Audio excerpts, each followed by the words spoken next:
Welcome to the Armchair GM podcast. Today we have a special guest to react to your mock trades from social media.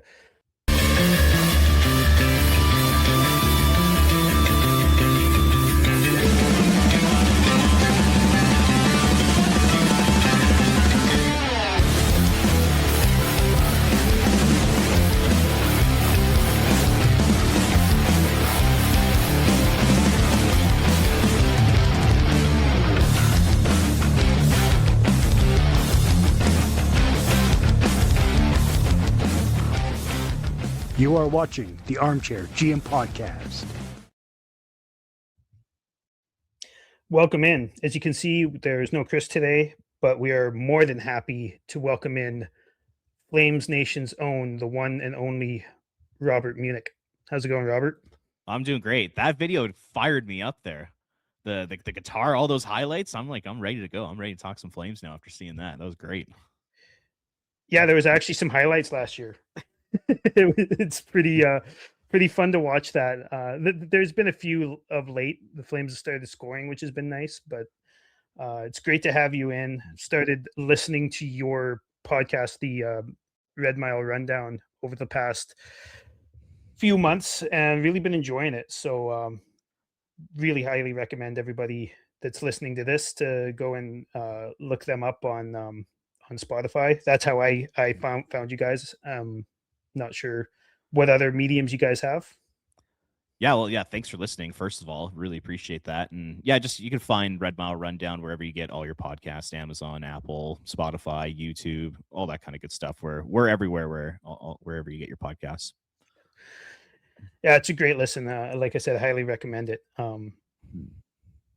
So like I was saying earlier, a couple weeks ago, we put out on social media, mostly just Facebook and Reddit, that looking for some mock trades, because as we know, I'd say the vast majority of Flames fans are on Team Tank / Team Rebuild, looking to fetch some different types of assets for some of our veteran players, which I think is partially the right move. I think the Flames have to be a little bit pragmatic and proactive, which are two things that has proven to be really tough for them in the past. Yeah. So really hoping they can do that. So what side of the ledge are you? Are you Team Rebuild, Team Tank, Team Get in and hope, or what? I'm team make smart decisions. So whether you want to call that Team Rebuild or Tank, whatever you want to call it, doesn't really matter to me. It's just make smart decisions, understand where you are as a franchise, and go from there. So, obviously this team, they're not good enough to win playoff rounds. They're not good enough to win a Stanley Cup.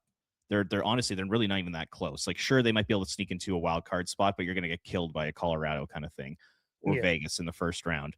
Waste 8 days. A waste of 8 days, 100%. So because of that, you need to build a cup contender. You need to build for the future. And the way to do that right now is to bottom out for a couple years, get a couple high draft picks, bring in some elite talent to add to your group that's already pretty solid in terms of prospects. It's a solid prospect group. And the way to do that right now is you have to trade Rasmus Anderson. You have to trade Blake Coleman. You have to trade Nazem Kadri if you want to get to that stage where you are going to secure yourself a top 3 pick. Because with those 3 guys on the team, like I said the other night after, I think it was either Thursday or Saturday's game, those are the 3 best players on the Flames right now. They're probably the 3 most impactful guys on the team. And I would say if you take at least 2 of them away, it's game over this season. Like, you're almost guaranteed to finish in the bottom 5. And I think that's the best outcome for the team this year. But we all know that upper management and ownership is obsessed with being quote unquote competitive, and it just leads them to the mushy middle. So I'm just hoping that they understand they're not a very good team. They can't have any success in the playoffs if they make it. Trade a couple guys, bottom out, get as many draft picks as possible, as many young players as possible, and build for the goddamn future. I think that's all Flames fans want, I'd say the amount of fans that want that seems to be raising higher and higher every week. There's still a lot of people out there who are looking for us to get in and find some miracle run. What I find really fascinating is that Brett Warner, who was literally a part of the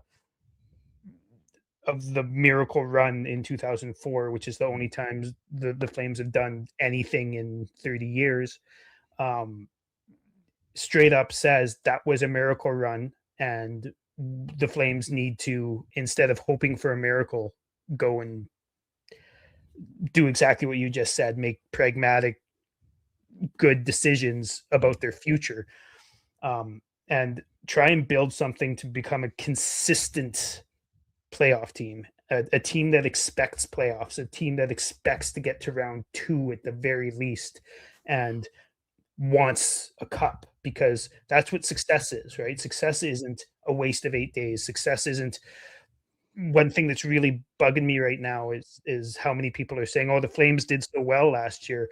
They really exceeded expectations." And I'm like, well, they missed the playoffs. If that's the ceiling, what are we doing here? Like, yeah, it was impressive because everybody expected them to be bottom five, bottom 10, but it's also, that's not successful at all. That's just the definition of middle.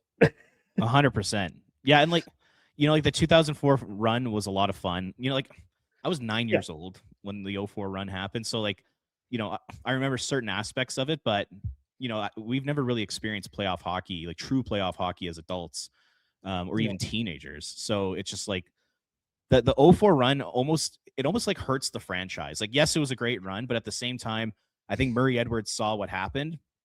He had, a group of hardworking guys and a good goalie. They went on the miracle run, and I think it I think it created this idea in Murray Edwards' mind that get in and anything can happen. Yeah. Because he experienced it firsthand. And he's like, that's how we're going to get there. And that 04 mentality has just poisoned this Flames organization for the last 20 years, unfortunately. And couldn't agree more with you. It's all about sustained success. It's all about consistent success, not make it 1 year, miss the next, make it 1 year, miss the next. If you get to round two, you lose in game 5. Like that's all this team has known over the last 35 years. And it's been very frustrating. So you hope that they're smart enough. You hope that they have a long-term plan, and they're just not really willing to share that with the fan base. And hopefully Conroy hopefully follows through on a long-term plan, because if they just continue to go with this group, and they're going to finish in 9th and 10th place every year, and that's just the worst place you could possibly be. Yeah, I agree with you. I'm not sure if there is a long-term plan. I feel like the Flames do a 1-year plan every year, Yeah, and have for a long time. totally. I'm pretty sure you and John have talked about it on your podcast a few times, but it just seems like this year the plan is trade Anderson and let the chips fall where they may, and then next year the plan is probably going to be trade Coleman and let the chips fall where they may, and then the next year is probably going to be, well, that's enough losing. Let's try and get in. That's Right. what I don't know for sure, but that's how I see the mandate falling from Murray Edwards downwards. I'm pretty sure Conroy wants to do a at least somewhat real rebuild, but I don't think that he's really given the full autonomy to do that. Oh yeah, I could agree more with you. That's why I just have this feeling Coleman and Kadri aren't going to get traded this year, because I think Murray Edwards wants this team to be successful next year, and this group will not be successful if Coleman and Kadri are not on it. But that's just like totally the wrong way to look at it. It's just bottom out for, like, all fans are asking for, just bottom out for a couple years, and then get some high end elite talent in the top of the draft, and then by the time you move into Scotia Place, all of a sudden there's going to be like a real excitement and a real buzz around this team, and people are going to be excited for the future. But with the way that they're going right now, I honestly don't know if people are going to be all that thrilled when they move into Scotia Place. Like, yes, they do have some nice pieces, but you need your Gavin McKenna or your Ivar Stenberg. Like, you need those types of players to round out this group of prospects right now. And it just doesn't feel like they want to do that. And I just, for the life of me, I will never understand that. Yeah. And like, they've got the high end goalie, we think. Yeah. They've got the high end defenseman, we think. They have like Gradine probably levels out as a second liner. I'm not going to put that ceiling on him, but that's probably about where he levels off. He looks very exciting. Coronado, probably about the same. Yeah. there is no top level. Reshny's looking great, but do we expect him to be a first line center? Probably not. Yeah. Right? He's not going to be Jack Eichel, like whatever, right? But I think it speaks volumes that when I put out on social media to do these mock trades, that almost all of them are futures. Mhm. And that's what seems to be what the fan base wants. So let's get into it a little bit. A bunch of these are kind of multi-leveled. People wanted, trade one guy to one spot and another guy to another spot type of thing. Okay. So let's get into it. Cody Bullard on Facebook said Kadri to the Canadians for Michael Hage and a first, and Anderson to the Flyers for a first and Owen Tippett, Interesting. and Coleman for a conditional first that can turn into a second if they do very well, and Maverick Bork. Yeah, I mean those would be some pretty solid returns. Well, let's start with the Kadri one. Yeah, Michael Hage in a first. So now I'm going to assume that post was made before Montreal made that Philip Deneau trade. So Yeah, now that Deneau is a Canadian, I don't know if Montreal is now the best spot for Nazem Kadri. I think it was prior to the Deneau trade for sure. Like I thought he would have been a perfect fit there, but now that Philip Deneau's kind of taken over that second, third line center spot there, I don't know if Montreal will be the right spot. But Kadri's the one that I'm having a difficult time figuring out what kind of value they can get for him, because how do teams feel about his age? He's 35 years old. He's gonna be 36 next year. How do teams feel about his contract? Paying $7 million to a guy who's going to be 36 next year for the next 3 years is asking a lot. And you don't know what kind of performance you're going to get from Kadri in those last 3 years of their deal. So I'm like a little torn. Part of me is, he's the best center available on the market, and they should get a haul for him. And then the other part of me is, well, he's an aging veteran on a big time contract. Do teams think they're doing the Flames a favor by just taking on that deal? So, for a prospect like Hage and a first round pick, I feel like that might be a little rich, because Hage is, he's looking like he can be like a really good NHL player one of these days. So I would say that might be a little too rich for Montreal's blood. So that's kind of how I'm feeling about it. What about you? Yeah. I guess you've probably not heard a whole lot of me talking about Kadri. I'm not a Kadri fan at all. I find the defensive deficiencies and the greediness with the puck drives me absolutely crazy. He does love the puck on his stick, that's for sure. Yeah. And sometimes it works, but most of the time it doesn't. But there's this false thing throughout the league that Kadri has a bunch of grit, which I think he used to, and I think that that's just followed him, and GMs love that, right? I think that this is the type of deal, maybe not specifically to Montreal for Hage in a first, but that type of prospect and a first, if Craig Conroy can convince Murray Edwards to hold some salary, which for 3 years, not so sure. In fact, I just straight up don't think so. But you never know. That is the type of thing I could see, but I think you'd probably need to, like I said, hold a little bit of salary. Because I know how much people around the league think, and fans too, think of Kadri as something that I don't see. So, that's what I think of that one.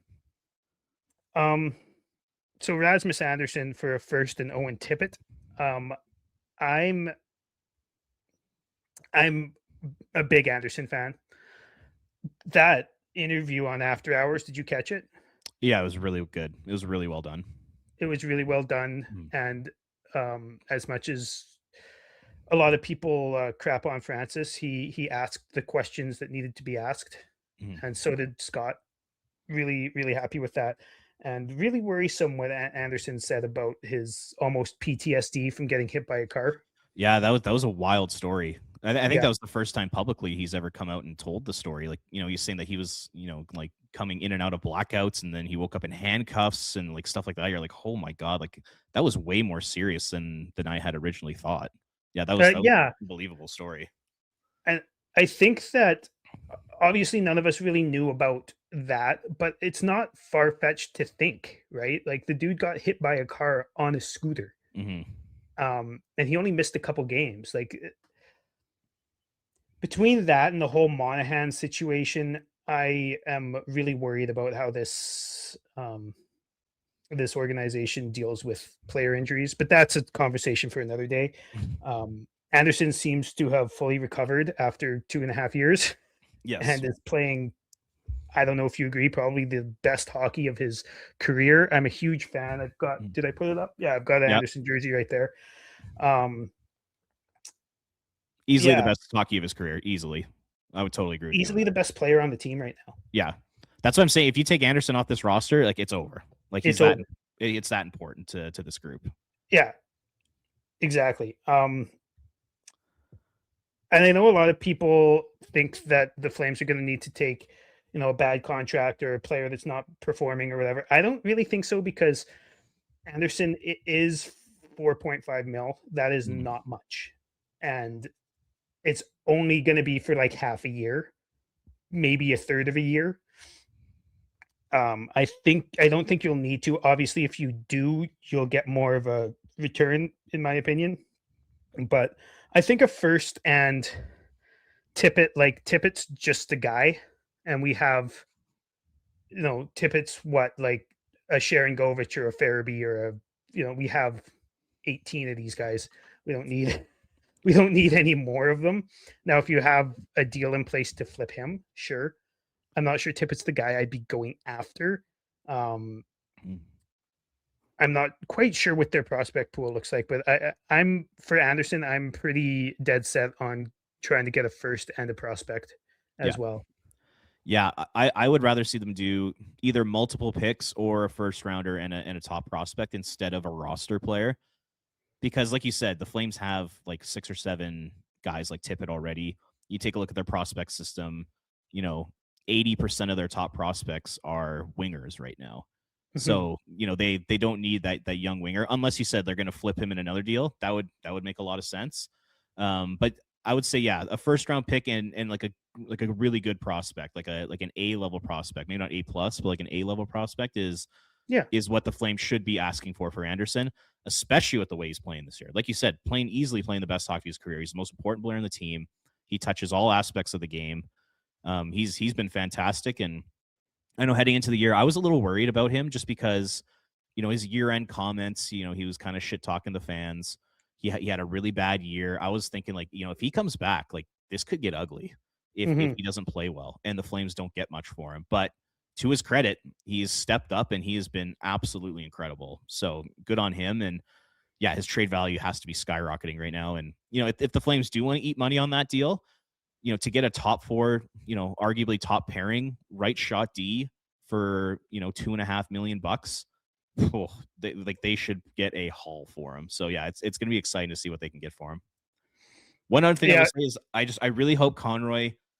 I hope that he doesn't like work with Anderson on the deal and says, "Hey Rasmus, like I know you have like a 6-team no trade, but maybe give us 10 teams that you want to go to." It's like absolutely not. Take the best deal from whoever you can get it from, who's not on his trade list. I really I hope that don't happens.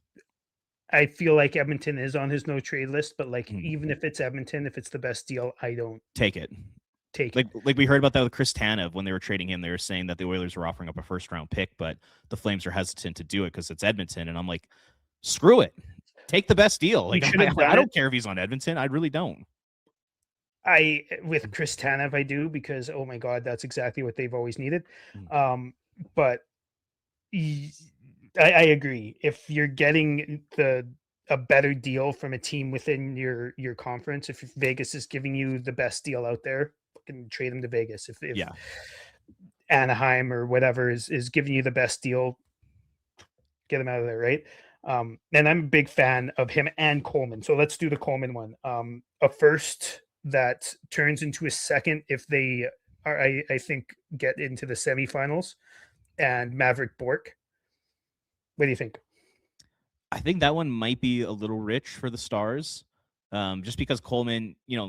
I'm a gigantic fan of the guy, but like in reality, he's like a third line winger, and for a third line winger, I feel like a first, like a conditional first, and Maverick Bork might be a little much. Mhm. Maybe if it's like a Bork for Coleman straight up, or if it's a third round pick in Bork, I think that might make a little bit more sense. But I do like the idea of him going to Dallas and having Bork as part of the deal. I do think that makes some sense there. I agree with that. And Bork, to me, only if you've traded Kadri, And why do you say that?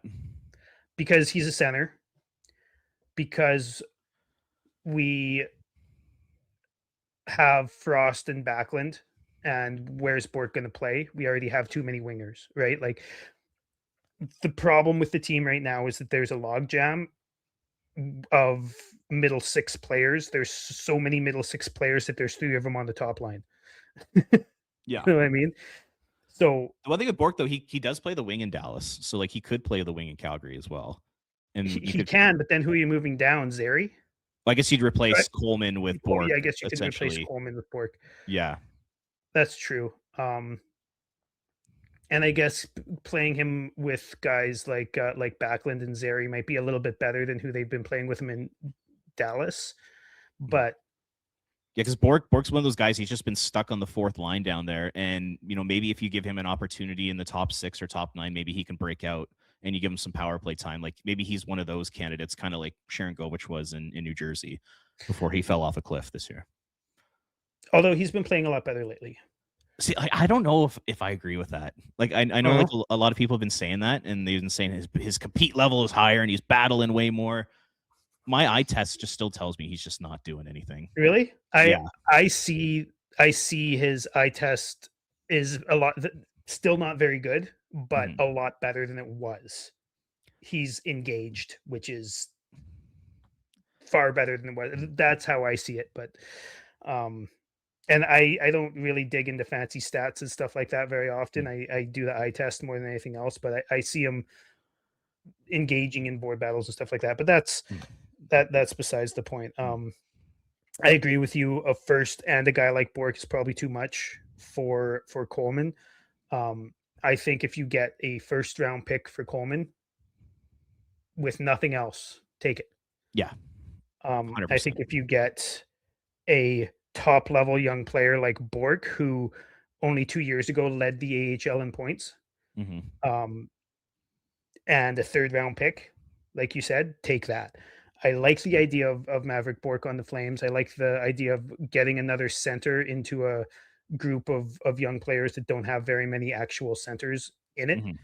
I'm just worried about the logjam, and part of the reason I'd like them to trade Coleman earlier is to clear a logjam, because I know I've heard from Steinberg anyways that they're trying to find a way to get Matt Vigardine into the top 9, and you can't do that if you're just removing somebody and replacing them.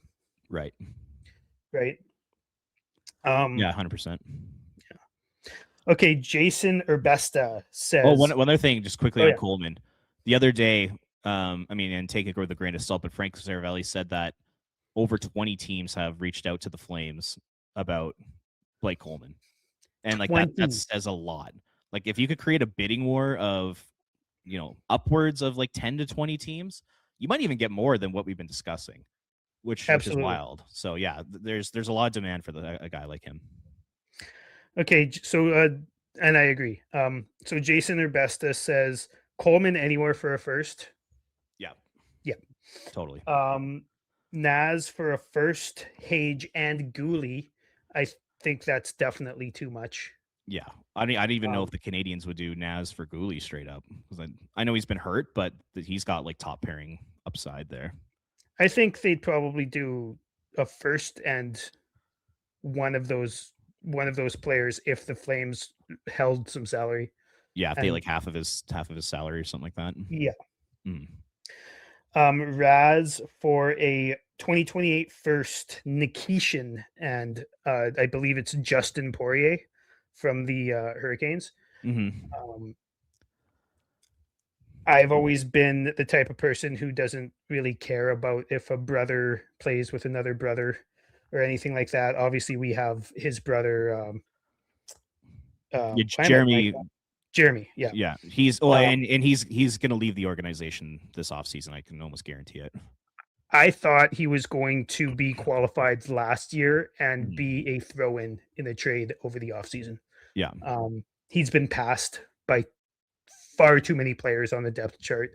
Um, and I mean, he's been healthy scratched in the AHL, and he's what, 22? yeah. Oh, Like, it's over for Poirier it's and the over. Flames. Yeah. Now Justin Poirier, I think, has a little bit. He's a winger, I believe, and he has a little bit more upside. Mhm. And Nikishin, I'm not sure if he's left or right-handed, but like he's a guy who could be exactly what Rasmus Anderson is already in 2 years and be the same age as Rasmus Anderson is now in 2 years. And I'm just not sure if 20, I think he's 25 or 26 right now, is a guy the Flames need to be going after. All of these, except for the Coleman one, kind of scream, let's try to not get too much worse, and also maybe just a little bit too much value coming back.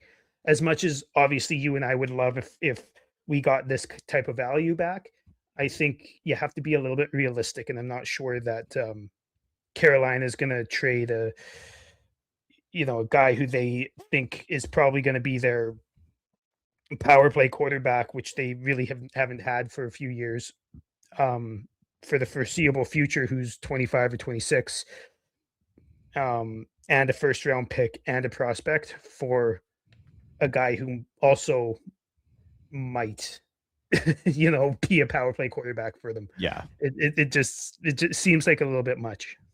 Yeah, I agree, and I don't know if Rasmus Anderson meets the needs of the Hurricanes, because I mean, you take out Nikishin and you replace with Anderson. Yes, this season it's an upgrade, but in the long term, I think Nikishin is going to be a very good defenseman for that team. I do So too. I just don't know if I see the fit with the Hurricanes there. Like I feel like the Hurricanes, they need a little bit more like goal scoring and a little bit more skill in their forward group. I don't know if they need to add another defenseman right now.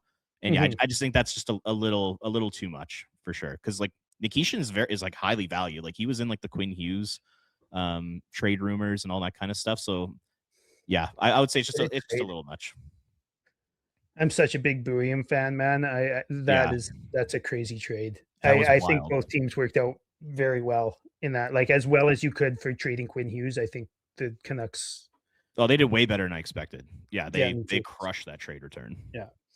So Jason Runette or Rune, I'm not really sure. It could be French, maybe not. Nico Heischer for Anderson and Kadri. Ooh, that's interesting. Yeah. So Heischer, previous first overall pick. He is 27, and I think he's got a couple years left on his deal. Selkie guy. He's like in the Selkie sort of Sulky guy. He's conversation. like Backlund if Backlund scored a little bit more, Mhm.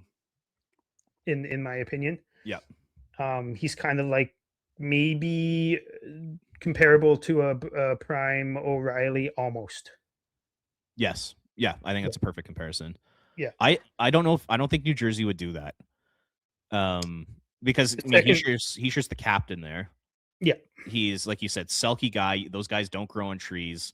Anderson's only got 1 year left on his contract. That defensive group is already pretty stacked as is. As like And they're going to currently have to find a constructed. spot for Quinn in 2 years.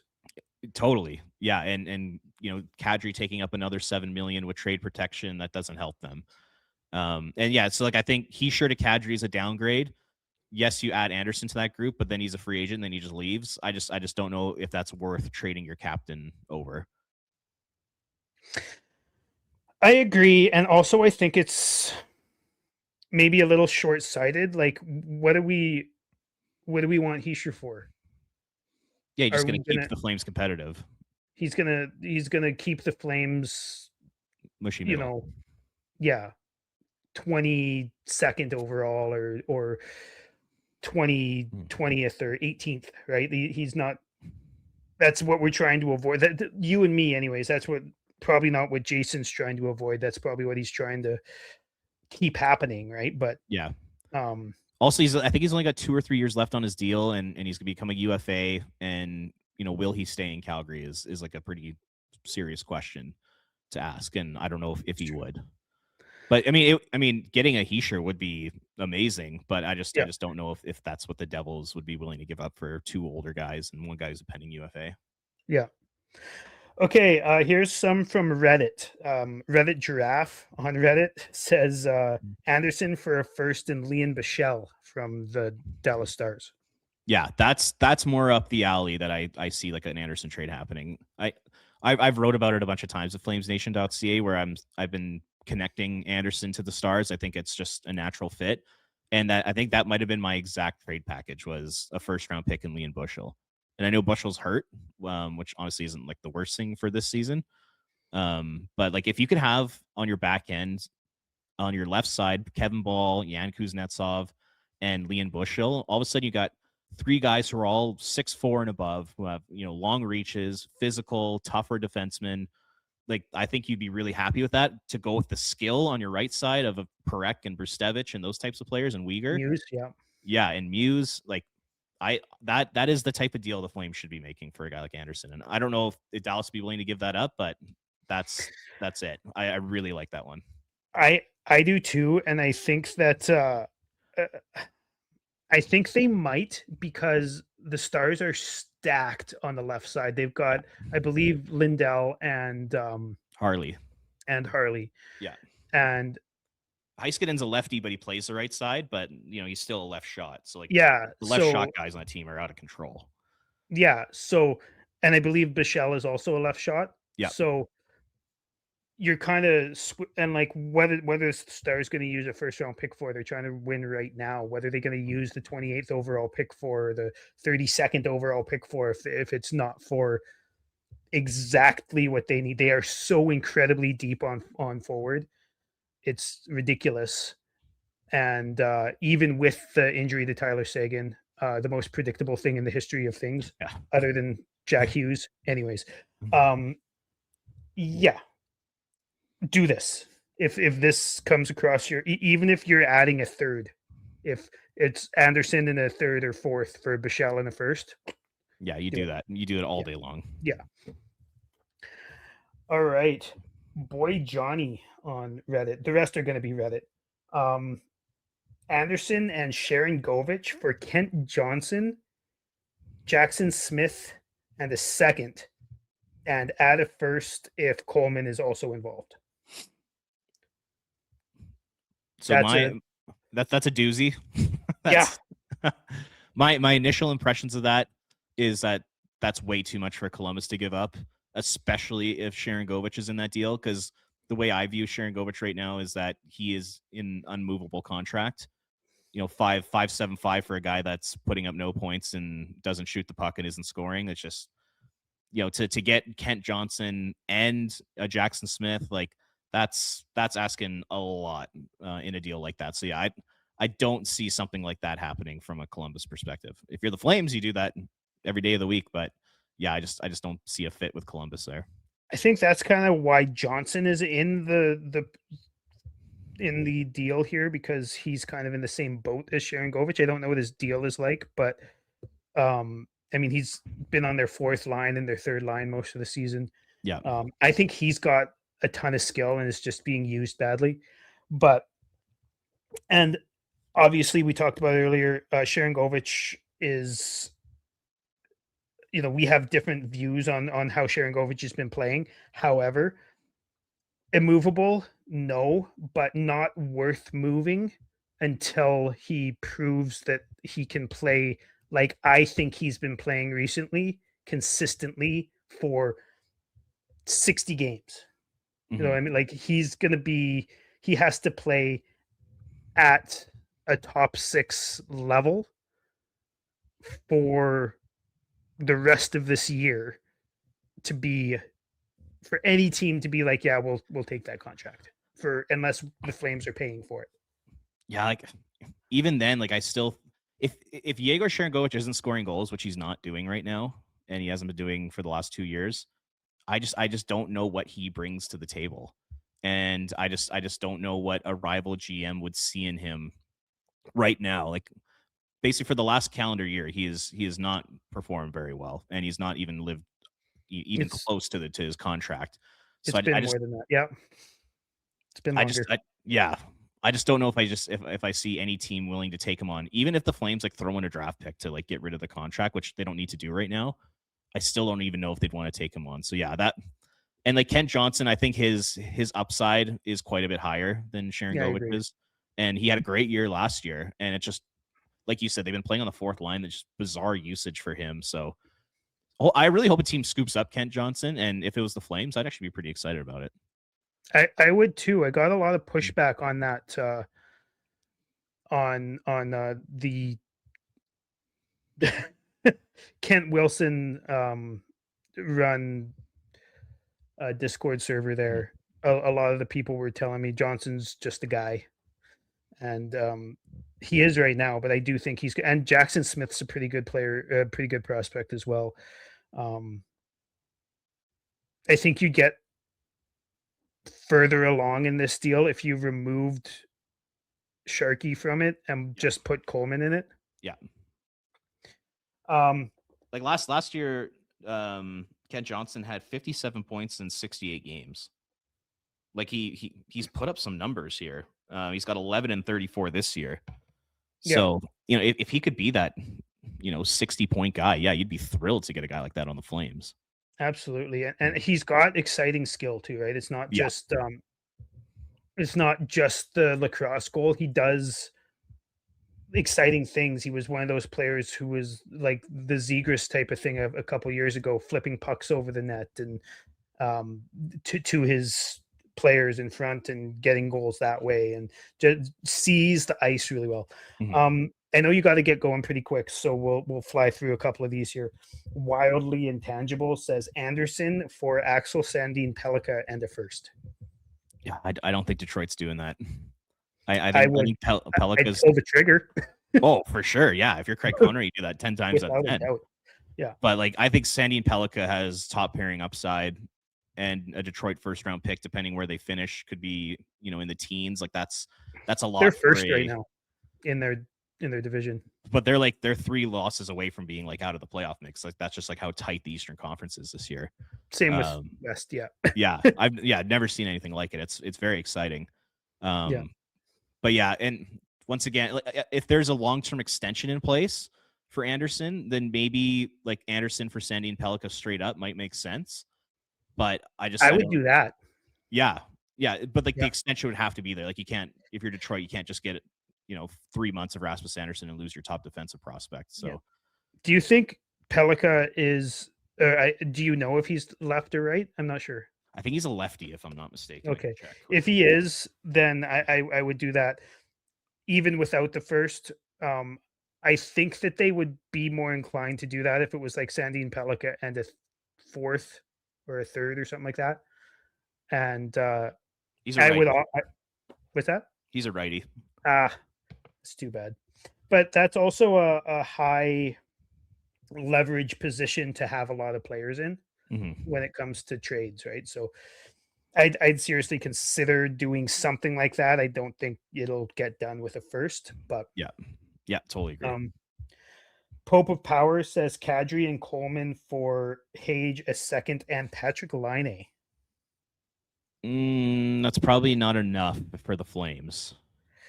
I think you need to add because of Laine. Correct. Like the he's a pure Canadians need to add to that because of Laine. Yeah, I totally agree. And Laine gives off Sharon Govich vibes. Oh, big time. Yeah. And I mean, Laine's only got 1 year left. Like I think he's a UFA this summer. So you wouldn't have to worry about him long term. But yeah, I think if you're the Flames, you'd want a little bit more than that for those two guys. If you were getting rid of the second and making it a first and maybe adding another mid-round pick, I'd consider that. Yeah, for sure. Yeah, then it's more of a conversation for sure. Yeah. Okay. I've only got a couple more here. Nor 1717 says Kadri for a first and Nadeau from the Hurricanes. I like that. I mean, I'm a big Bradley Nadeau fan. I honestly like. I would have rather seen the Flames take him than Hanzig in that 23 draft, but There was a couple guys. I'm a big Gabe Perreault guy. yeah, and Yeah. Pelika I think was the pick right after Sam Hanzig. Don't get me wrong, I've been liking Hanzig, but yeah, but he looks like he's gonna be like a third line winger, you know, whereas Pelika looks like he could be a top pairing defenseman, but exactly. I think that might be a little much from Carolina because I think Nadeau is either is their top prospect or one of their top prospects, and then a first on top of that for once again a 35-year-old center making $7 million a year. That's might be a little much. If it was like Nadeau for Kadri straight up, I think that might be a little more realistic. I'm actually going to push back on that because I think where the Hurricanes are and what they need to do to get over the hump. Do I think Kadri is the guy? Again, I'm not a huge Kadri fan, but I think that a guy like Rod Brindamore would love to get a guy like Kadri on that team to get a little bit of center depth. So like Jordan Stahl's your third instead of your second, you know. And so Martinook isn't playing so high in the lineup, you know. Jarvis is out right now. And that first, I mean, they're Eastern Conference finalists or Eastern Conference finalists every year, right? Yeah. They need something to push them over. And I feel like, again, what are they going to use a first for? It's not like there's going to be a superstar available most likely this deadline. And they got to do something. So actually, and like, what are they going to use Nadeau for right now? Right? Like I don't know if he's playing, but if he is, he's probably not playing much, right? Like they need now pieces, right? And the Flames need future pieces. I actually think that this is maybe not exactly what gets done, but you know, something close. Mm-hmm. Yeah, I mean, and again, a 28th overall pick at worst. Yeah, I just wonder with Carolina, like they're a really smart franchise, and I just don't know if they're going to be willing to spend that type of assets to bring in an older center who makes a lot of money. I wonder if they would be more willing to package up a first and a dough to bring in maybe a younger center. Because, like, I mean, I totally agree. They desperately need an infusion of offense in that top six, and a guy like Kadri does make sense. But from a Carolina perspective, like they're very careful about who they bring into their team, and I wonder if they would want to use those assets just to bring in, like maybe a younger guy that could be there Tage for Thompson. even longer. like if Thompson ever became available, like something like that, or like an Alex Tuck, or a player like that. Yeah, no, that's fair. His other one here was Anderson with an extension for Connor Geeky from not Morgan, from Tampa. Connor. Yeah. I feel like the Flames would need more than that. They would need a first with that. Yeah, easily. I don't think Connor Geeky's going to be all that much. I'm right there with you. Yeah, I think it would have to be like multiple draft picks and Connor Geeky for a deal like that.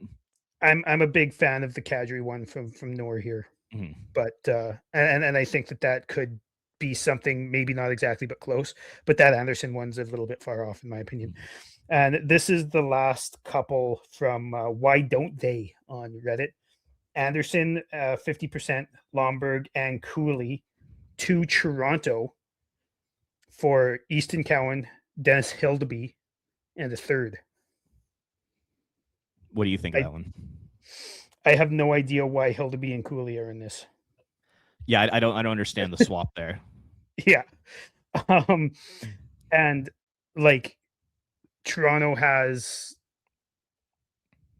so many bottom line forwards. What I don't think they need Lomberg at all. They'd be bringing him in just strictly for the vibes, just to like bring a little bit of energy to that team because they're so dead right now. That's true. They are fucking dead. And Anderson brings that too. Yeah. I think you'd have to throw in like a 28 first or like maybe like a second or third round pick in Cowan for like Lomberg and Anderson. Like that I think that would make sense. But like a deal surrounded around Easton Cowan would definitely be intriguing from a Flames perspective.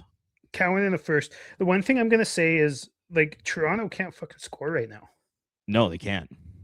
And like Anderson's scoring, I guess, but like they don't really have much coming, and they've got no forward depth anymore.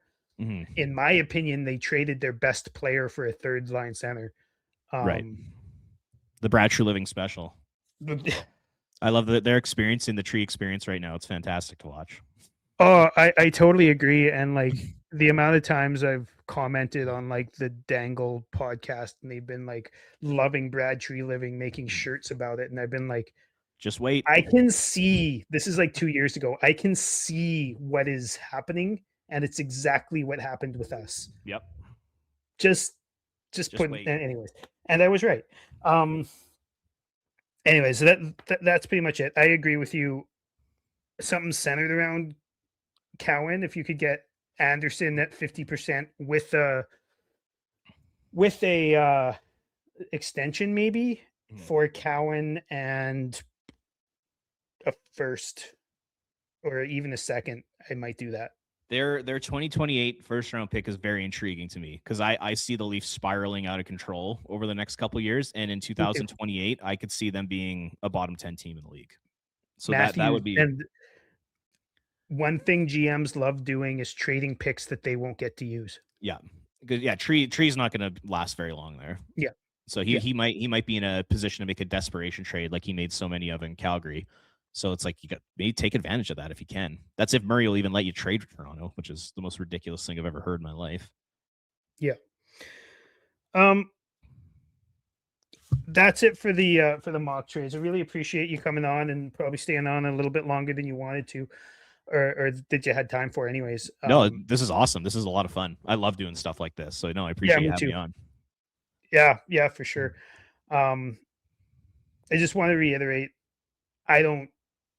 the Flames aren't pragmatic and they aren't proactive, and I just don't see them making moves until they're forced to. So Anderson's going to be out this year. Coleman, they'll have to get such a good package for that they can't say no, and it could come, but I'm not going to hold my breath. And I just, as much as I want Kadri to fuck off my team, I can't see it happening. Not for another year or two. Yeah, not if it's up to the Flames. If the player goes to the team and says, "Hey, I want to be traded," then that's basically the only way it's going to happen. Because, like you said, this team is not proactive. They rarely trade players with more than 1 year left on their contract. Like I think the only time they've really done it is Jacob Markstrom, and he forced his way out. He forced his way out. He was being a locker room problem. Yeah, and there was a succession plan. Yeah. So all three of those things factored into that. Like they weren't. If it were up to them, they probably would have loved to kept Markstrom because like John Bean said, we have a Vezina caliber goaltender here. Yeah. So yeah, they're not proactive. Coleman and Kadri are gonna have to go to them to make deals this year, and that's very unfortunate. It's completely ridiculous, but it's just the way it is with this franchise. John and I talk about it all the time. We're like, we in our Red Mile Rundown episodes, we're like, okay, we're gonna like stick to these topics today, and then we always just end up like ranting about like the state of the franchise, like kind of what we're doing right now. And I think a lot of Flames fans do that when they're talking about the team. Totally agree. All hail the Rebiggle. Yes, long live the Rebiggle. That was such a mess. Also, just like, I don't know exactly what his job actually is, but just keep Maloney away from a microphone. He is the most embarrassing man I've ever, like, I've seen Donald Trump media things. You know what I mean? That's embarrassing. Yeah. But Maloney's like another level. Maloney's right up there, and his face is the same color. Anyways. Well, thanks for coming on, man. I like I said, I highly recommend everybody check out Red Mile Rundown. Obviously, I'm sure most of you watching have seen Robert on Afterburner of Flamesnation, and check out Robert's articles on Flamesnation as well. He's a pretty great writer and has been for quite a while. So, you have anything else to plug other than what I just selfishly plugged for you? No, that's all fantastic. I really appreciate it. And yeah, thanks again for having me on. We should definitely do this again. We will for sure, man. It's been great. Make sure you check out at armchairgm_pod on X, chat with Chris there. and make sure you check. I'm all over Flames Reddit, so talk to me on there, and yeah, follow us on YouTube, and hit the notification bell, and make sure you let us know about what you think about those specific trade offers. So yeah, cheers, go Flames, go.